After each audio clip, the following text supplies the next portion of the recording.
Cette une de Ouest France est sans doute la plus tragique des 10 dernières années. C'est celle qui est parue le lendemain des attentats du 13 novembre 2015 à Paris. Plus de 100 morts au cœur de la capitale, 130 exactement, après les attaques au Stade de France, au Bataclan et sur les terrasses des cafés et restaurants. 10 ans après, on va vous raconter comment la rédaction du premier journal de France a travaillé cette nuit-là à Rennes. Retour sur cette nuit, minute par minute. À l'époque, donc, j'étais dans un service qui s'appelle la mise en scène, qui s'occupe du secrétariat de rédaction, et je m'occupais ce soir-là de la une. On boucle le journal habituellement autour de 21h45, 22h, et vers 21h30, on voit une dépêche arriver, une dépêche donc de l'agence France Presse, qui évoque une fusillade à Paris auprès d'un restaurant qui s'appelle le Petit Cambodge. Monsieur, qu'est-ce qui s'est passé? Il y a eu un attentat. Au même moment, on a un collègue des sports qui vient nous voir. Il y avait le match donc, au Stade de France, France-Allemagne, et il nous dit il y a eu 2 explosions autour du stade. On n'a aucune idée qu'il y a un lien entre les deux à ce moment-là. Au moment où on va partir, ce collègue, Jacques, revient et nous dit le président Hollande a été exfiltré du Stade de France. Alors là, on se dit bon, c'est plus la même danse. Et à peu près concomitamment, il doit être autour de 22h, on a la première alerte AFP sur une prise d'otage au Bataclan. J'avais mon manteau, j'ai reposé mon manteau, et puis le rédacteur en chef de jour c'était Jean-Bernard Cazalet, avait dû partir, je sais pas, une demi-heure avant, quelque chose comme ça. Je l'ai appelé directement, et je me souviens, j'ai dit Jean-Bernard, ça pète de partout, faut que tu reviennes. Je lui ai dit mais qu'est-ce qui se passe? Ça canard vient vite, donc je suis remonté dans ma voiture, j'habitais à 5-10 minutes du journal, et j'ai eu le temps d'appeler les collègues. Moi je reçois assez rapidement un coup de téléphone de la rédaction en chef, qui me dit il va falloir revenir. J'appelle le chef de service et je lui dis comment on s'organise. Lui me dit entre-temps, j'ai fait demi-tour parce que lui avait fini sa journée. Il revient directement au plateau et me charge de revoir les plannings de tout le monde en disant on est vendredi soir, il va falloir qu'on soit nombreux, surtout le week-end. On pressent que c'est un événement qui va nous tenir sur plusieurs jours. Donc moi ce soir-là, j'arrive autour de 22h. Auparavant, j'étais chez moi, j'étais pas de service ce soir-là, puisqu'on était en effectif réduit le soir. Et je commence à recevoir des notifications, fusillade à Paris. Et puis, à un moment donné, le bilan s'alourdit et je vois 18 morts dans une fusillade à Paris. Donc là, j'ai remis mes chaussures. On avait ces explosions du coup au Stade de France, le président exfiltré, une fusillade au Petit Cambodge et une prise d'otage au départ au Bataclan. Mais on n'en sait pas plus, puisque personne n'est sur place, les secours sont en train d'arriver, et nous, on a un laps de temps extrêmement court pour refaire le journal.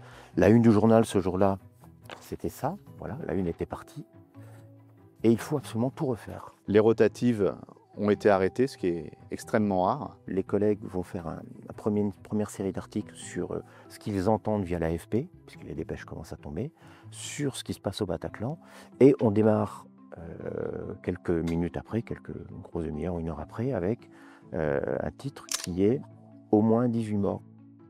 En soi, 18 morts à Paris, c'est déjà inconcevable dans une ville en paix. 18 morts, pour nous, c'est déjà inconcevable. Et quand on écrit ça à la une, on se dit, punaise, mais qu'est-ce qui se passe, quoi? À 23h, on reçoit la une qui parle de l'attentat. On ne sait pas encore, on parle d'ailleurs que des terrasses, quasiment à la une. Et ça nous permet de démarrer l'impression quasiment à l'heure prévue, avec, mettons, un petit quart d'heure de retard. Alors il y a à la fois la une, mais il y a aussi un article dans une page intérieure à ce moment-là. On est là, fusillade à Paris, au moins 18 morts. Les seuls éléments qu'on a, c'est ça, la fusillade au Petit Cambodge, la prise d'otage, puisqu'on parlait de prise d'otage au Bataclan, et les explosions au Stade de France. Donc c'est ça pour l'instant. Et la une a changé pendant toute la soirée 5 ou 6 fois. On a une version suivante qui est livrée à 23h45, donc 3 quarts d'heure après.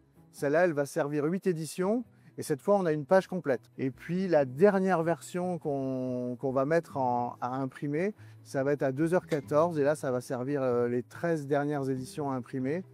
Tout l'Ille-et-Vilaine, mais aussi la Loire-Atlantique.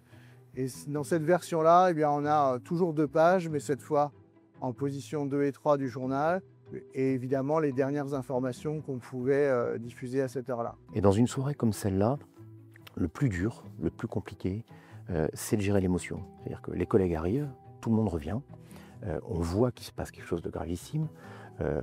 Il y a 2 solutions, soit c'est le grand bazar, on a l'émotion qui nous submerge, soit on se met en mode travail robot. Et le boulot pour nous a été vraiment d'être extrêmement rigoureux sur la vérification de l'info, parce qu'on ne peut pas écrire des dizaines de morts ou 130 morts à la fin de la soirée sans que tout ça ait été vérifié, c'est évident. Ça a été vraiment une course contre la montre toute la soirée pour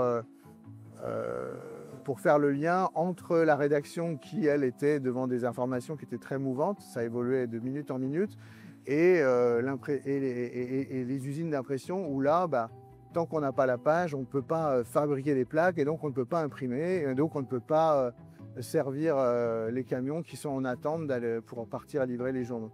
Donc ça a été très intense. Au final, je pense qu'on a une demi-heure à 1 heure de retard d'impression, mais ce retard il a été compensé par les efforts de chacun et aussi par la bonne communication qu'il y a pu avoir entre les services d'impression, mais aussi de distribution qui se sont adaptés de façon incroyable. Et moi j'ai un souvenir, c'est aussi de terminer ce journal imprimé, on va dire à 2h15, et finalement à 2h30 du matin, j'avais un peu terminé ma journée, et de voir du côté du desk multimédia le relais se faire, c'est quelque chose qui me marque, ce côté, ça s'arrête pas, ça continue. C'était quelque chose de très très impressionnant. Je crois avoir eu du mal quand même à m'endormir. Et en fait, à 4h du matin, je reviens au plateau pour être la relève aussi de ceux qui avaient bossé toute la nuit. Quand j'arrive sur le plateau, il y a, on va dire, 4 personnes au desk qui, depuis 21h, continuait sans cesse à alimenter le site internet. On avait ici une ambiance de travail absolument invraisemblable. J'ai rarement entendu la rédaction aussi silencieuse que ce soir-là. On n'a jamais autant modifié le journal dans une soirée, on n'a jamais autant bousculé notre rythme de travail. En termes d'industrie, on pourrait trouver beaucoup plus simple de préparer un journal à 18h et de l'imprimer tranquillement toute la nuit sans le faire évoluer.